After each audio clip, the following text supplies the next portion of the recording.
The 2023 presidential candidate of the People's Democratic Party, the PDP, Atiku Abubakar, has described the loans taken by President Bola Tinubu as burdensome for Nigerians, warning that they will place unbearable strain on the economy.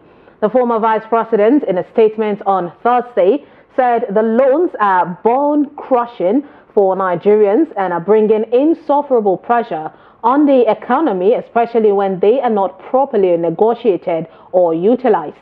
On Thursday, the Senate approved President Tinubu's request to secure a $2.209 billion external loan. The approval followed the presentation of the Senate Committee on Local and Foreign Debt report delivered by its chairman, Aliyu Wamako, during the plenary session.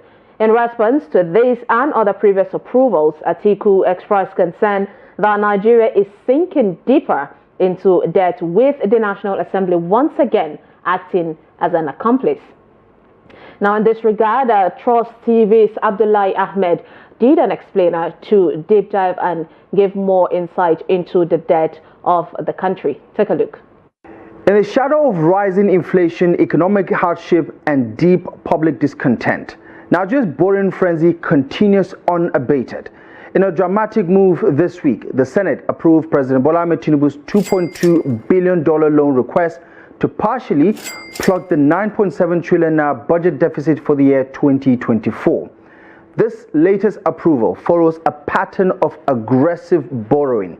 In just 16 months, the Tinubu administration has secured $6.45 billion from the World Bank alone, pushing Nigeria's total external debt with the institution to $15.45 billion.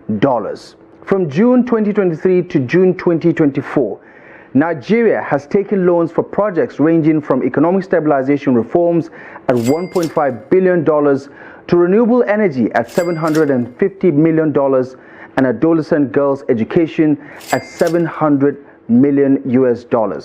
Each initiative is painted as a vital step towards national development, but the reality on the ground tells a different story. Rising debt service costs are strangling the Nigerian economy.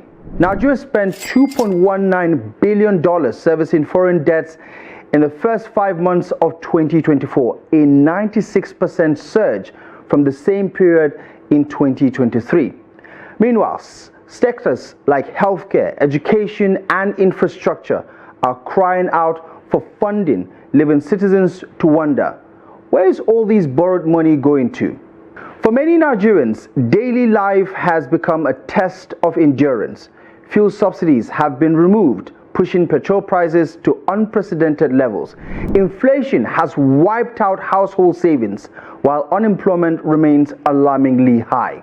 And now, the government wants more loans, claiming it's the only way to stabilize an already faltering economy.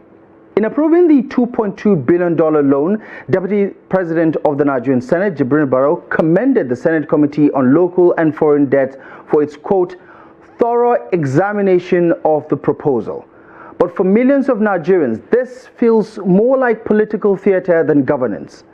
Nigeria's debt profile has grown exponentially. The 9.7 trillion naira budget deficit for 2024 is just the latest chapter in a story of fiscal mismanagement. The loans, while essential to finance critical projects, seem to offer little respite for ordinary Nigerians facing deteriorating living conditions. As debt servicing eats up more of the national budget and borrowing becomes the default solution, one must ask, what is the end game?